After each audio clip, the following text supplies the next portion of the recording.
Pemirsa, sejumlah keluarga korban penghilangan paksa 1997-1998 mengaku sakit hati dengan langkah Presiden Joko Widodo yang kini justru mendukung Prabowo Subianto yang dinilai terlibat pelanggaran HAM tahun 97-98. Bila terjadi praktek-praktek di mana keadilan tidak hadir, maka negara tidak boleh diam dan mengatakan, itu kan proses hukum, tidak bisa.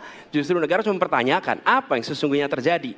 Dan itulah yang kemudian harus dikerjakan oleh negara, memastikan bahwa proses hukum benar-benar berorientasi kepada keadilan. Kalau Bapak ada di situ, apakah akan membuat pengadilan HAM dan membereskan rekomendasi DPR? Pertanyaan kedua, di luar sana menunggu banyak ibu-ibu, apakah Bapak bisa membantu menemukan di mana kuburnya yang hilang agar mereka bisa berziarah?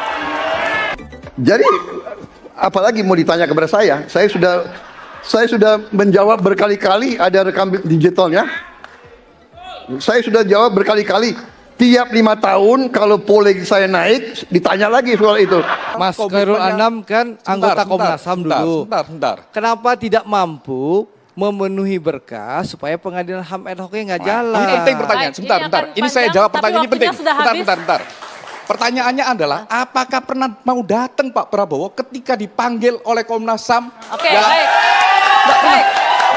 Dugaan pelanggaran HAM berat di Indonesia ini masih menyisakan PR bagi siapapun nanti yang akan menjadi presiden dan wakil presiden pada periode 5 tahun ke depan.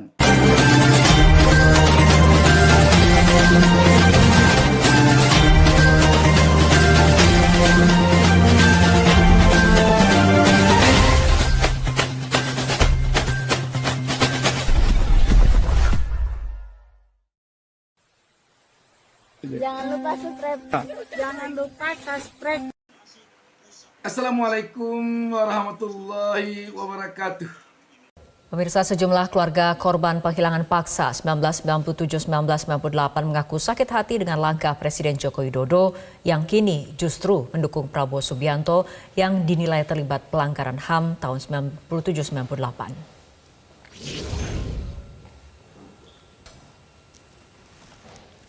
Hal itu diungkapkan dalam jumpa pers Ikatan Keluarga Orang Hilang Indonesia atau IKOHI Kamis siang. Wahyu Susilo, salah satu keluarga orang hilang Wiji Tukul mengatakan kekuasaan membuat Jokowi berbalik arah mendukung Prabowo Subianto.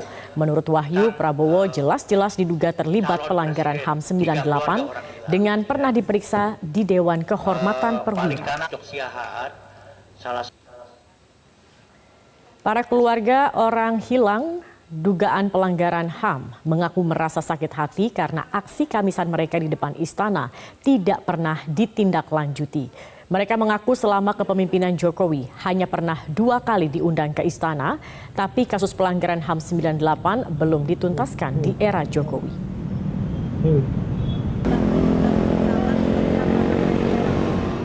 Dalam perjalanannya ternyata kekuasaan yang diperoleh bisa kemudian merubah janji itu dengan deal-deal, dengan kontrak-kontrak politik yang ternyata hanya untuk melanggengkan kekuasaannya seperti itu. Jadi alih-alih memenuhi hak korban, dia ternyata malah bersekutu dengan pelaku.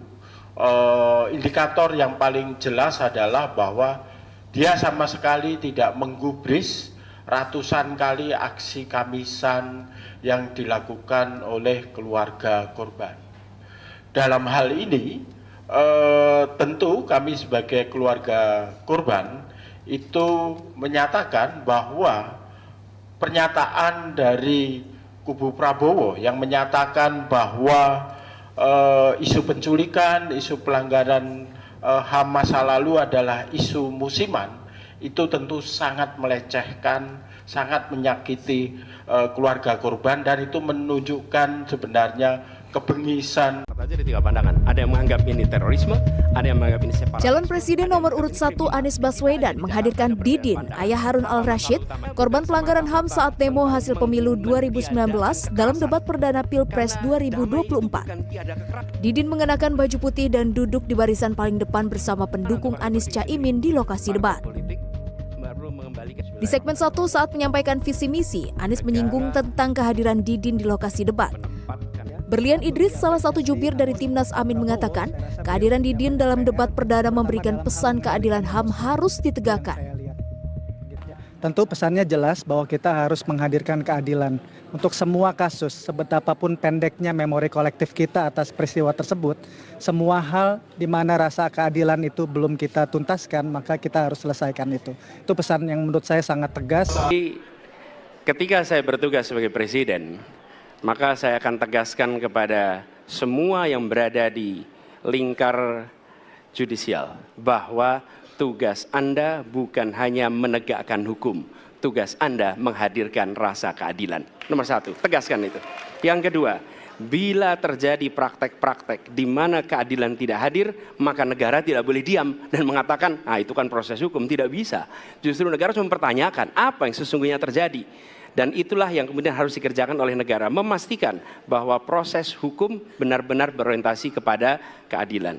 Lalu kepada mereka yang bertugas, tadi disampaikan bahwa harus memastikan mereka memiliki remunerasi yang baik. Ya, itu penting. Dan yang tidak kalah penting adalah semua proses dilakukan secara transparan. Promosi transparan, kasus transparan, sehingga ada kepercayaan kepada proses pengadilan. Izinkan saya harus membaca data untuk mengingatkan. Pak Prabowo, karena nomor 2 saya pertanyaannya 2. Ada 12 kasus pelanggaran HAM berat yang sudah dikeluarkan mulai dari peristiwa 65, penembakan misterius, Talang Sari, penghilangan paksa sampai Wamena. Dan saya ingatkan tahun 2009, DPR sudah mengeluarkan 4 rekomendasi pada saat itu kepada Presiden. 1, membentuk pengadilan HAM ad hoc. Yang kedua, menemukan 13 korban penghilangan paksa. Yang keempat, memberikan kompensasi dan pemulihan. Dan yang keempat, meratifikasi konvensi anti penghilangan paksa sebagai upaya pencegahan. Pertanyaan saja 2. Kalau Bapak ada di situ, apakah akan membuat pengadilan HAM dan membereskan rekomendasi DPR? Pertanyaan kedua, di luar sana menunggu banyak ibu-ibu, apakah Bapak bisa membantu menemukan di mana kuburnya yang hilang agar mereka bisa berziarah? Persilakan.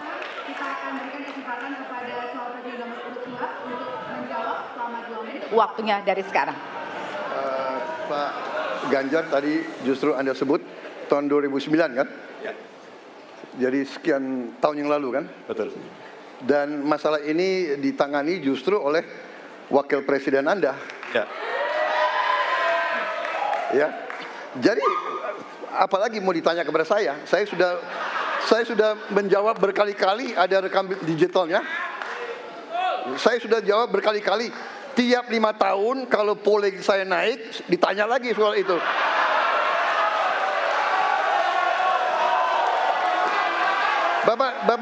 Bapak tahu data nggak?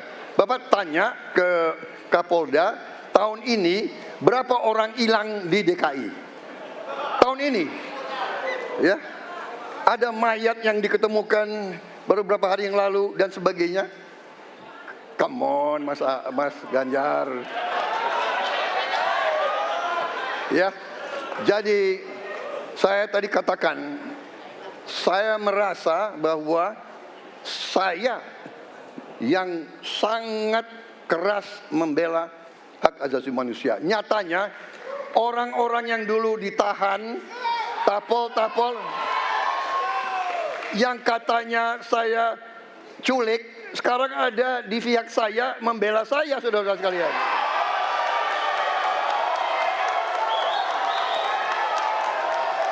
Jadi masalah HAM jangan dipolitisasi, Mas Ganjar, ya.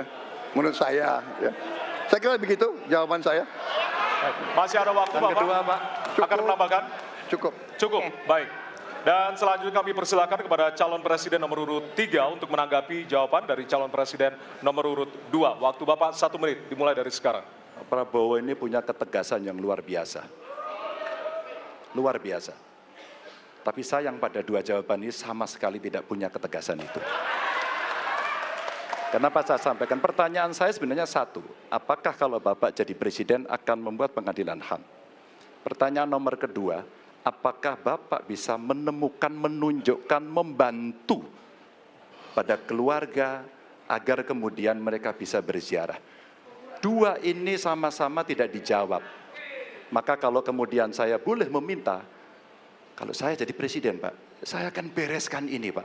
Agar kemudian dalam kontestasi Pilpres berikutnya, ini tidak akan muncul lagi karena presidennya tegas menuntaskan pekerjaan itu pada eranya.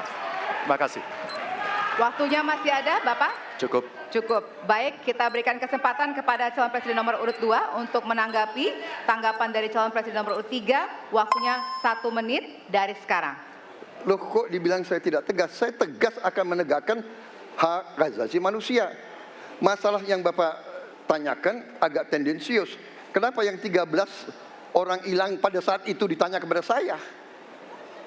Itu tendensius, Pak Ganjar, ya. Itu tendensius. Dan wakil Bapak yang mengurus ini selama ini.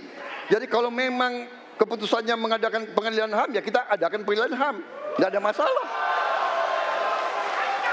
Ya, yang pertama sangat tidak tepat kalau dikatakan bahwa kasus ini 5 tahunan. Setiap Kamis ada di depan istana, ibu-ibu korban selalu ngomong ini harus diungkap. Satu. Yang kedua, sangat tidak tepat kalau ini dikatakan isu yang dipolitisir. Ya, karena ini bukan soal isu politik, ini isu hak asasi manusia, isu hukum. Nah, pertanyaannya begini, siapa yang membuat kasus ini masuk ke ranah politik, dipolitisir? Ya, kita lihat rekam jejak digitalnya, ya, dialognya almarhum Cak Munir soal kasus ini clear mengatakan bahwa ya ini ada soal impunitas, macet karena kekuasaan. Kenapa kok macet karena kekuasaan? Karena kasus ini dibawa ke ruang politik oleh mereka yang diduga pelaku. Yang ketiga,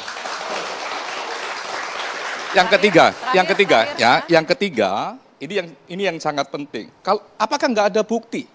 Kalau tadi disebut Pak Prabowo, saya juga akan nyebut nama karena mengikuti Mas Andri ya. Mas kan Komnas HAM. Iya. Stop. Ya, clear. Ya, fakta-fakta, kesaksian korban dan lain sebagainya itu menunjukkan bahwa Pak Prabowo bagian dari terduga pelaku. Oleh karenanya ini sebenarnya kebutuhan Pak Prabowo untuk membuat pengadilan agar apa? Beliau ini pasti kepastian hukum, jangan malah menunjukkan bukti. Kan Pak Prabowo menunjukkan bukti kemarin. Ini teman-teman yang katanya diduga diculik itu kan bukti adanya peristiwa penculikan. Oke. Baik. Loh, itu kalau dalam konteks hukum itu namanya pengakuan secara diam-diam. Oke, baik. Tinggal apa? Ya tinggal komitmen kita. Mas Khairul Anam kan anggota Komnas HAM dulu. Sebentar. Kenapa tidak mampu memenuhi berkas supaya pengadilan HAM ad hoc-nya nggak jalan? Ini penting pertanyaan. Sebentar. Ini saya jawab pertanyaan ini penting. Sebentar. Pertanyaannya adalah, apakah pernah mau datang Pak Prabowo ketika dipanggil oleh Komnas HAM? Oke, baik. Baik. Bapak-bapak. Dari tayangan demi tayangan ini, setidaknya dapat kita ambil kesimpulan bahwa kasus dugaan pelanggaran HAM berat di Indonesia ini masih menyisakan PR bagi siapapun nanti yang akan menjadi presiden dan wakil presiden pada periode 5 tahun ke depan. Selanjutnya, kita harus tegaskan bahwa pengungkapan kasus peristiwa pelanggaran HAM berat tahun 1998 yang tertuju kepada Prabowo Subianto bukanlah peristiwa 5 tahunan. Karena ternyata ada acara Kamisan. Setiap Kamis malam keluarga korban peristiwa 98 itu mengadakan aksi di depan istana menuntut kejelasan keluarganya yang hilang Ganjar Pranowo. Kalau memang ada putusan membentuk pengadilan HAM, ya kita bentuk. Berarti tidak ada ketegasan dari Prabowo bahwa kalau dia nanti menjadi presiden, dia akan membentuk pengadilan HAM untuk mengadili kasus-kasus pelanggaran HAM di negeri ini.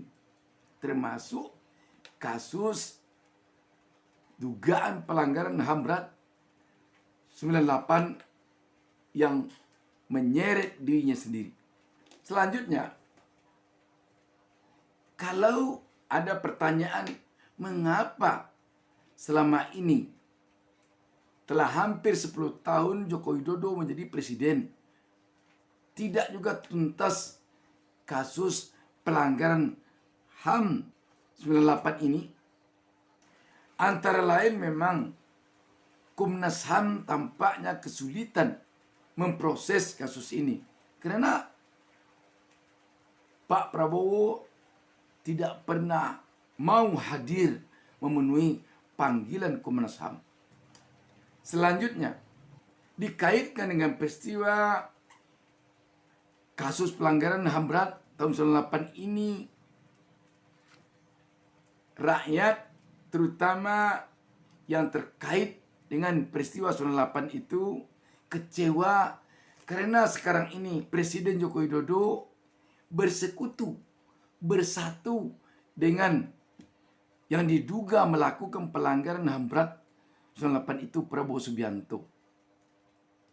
Yang jadi pertanyaan kita, bersatunya Presiden Joko Widodo dengan Prabowo Subianto dan tidak tuntasnya penyelesaian kasus pelanggaran HAM berat yang diduga melibatkan Prabowo selama ini, apakah karena peristiwa ini dibawa kerana politik sehingga ada saling sandera antara Joko Widodo dengan Prabowo?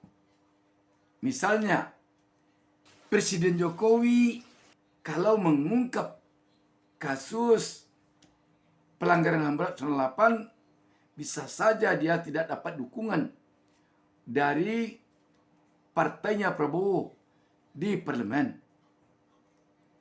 Selanjutnya, bisa saja Prabowo mengatakan kepada Presiden Jokowi bahwa Presiden Jokowi juga punya kasus dugaan pelanggaran HAM berat dalam peristiwa pemilu 2019.